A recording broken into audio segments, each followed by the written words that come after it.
One of the most instructive stories in Greek mythology is to be found in Book 12 of Homer's Odyssey, where the central figure, Odysseus, king of Ithaca, is described as having to sail past an island inhabited by some compelling female figures known as the Sirens, famous for luring sailors to their deaths on their island's rocky shoreline by the sound of their song. Determined to avoid their fate, Odysseus devises a plan.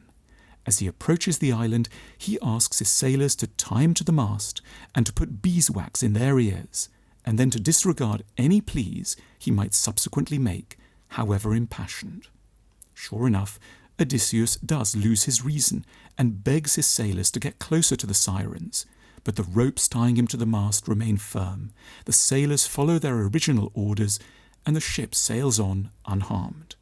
Odysseus becomes the only mortal ever to have heard the song of the Sirens and lived. This story is enduring because for all its fancy, it defines a mental maneuver that every good life should at points have recourse to. There are situations in which we have to concede that no finely wrought philosophical arguments in favour of wisdom will be effective, and that only the blunt removal of temptation can save us. When we are faced with lures which we're not strong enough to talk ourselves out of, we have to give others powers of attorney over us. We must willingly accept to be treated as children in order for precious parts of our adulthood to be preserved. We must accept without rancour the humiliating fact that we will simply lose control.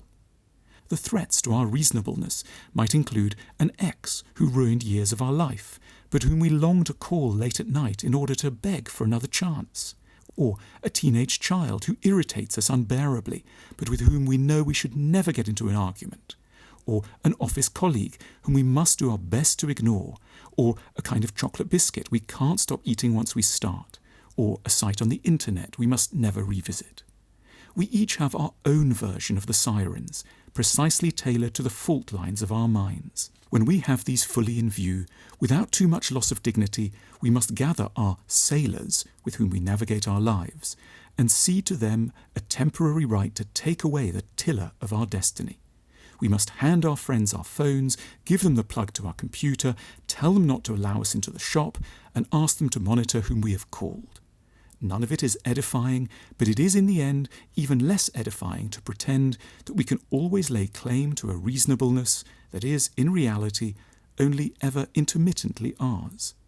The truly mature know when maturity is no longer an option. There are moments when for a true friend to listen to us entails, in effect, not listening to us, because we have lost command of our executive functions, as we typically will when shame, loneliness or despair grip us. We need to be sane enough to say to those who care for us, "I'm sufficiently strong to know how weak I am. Protect me from what I want. Do me the kindness of ignoring everything I will ask you for."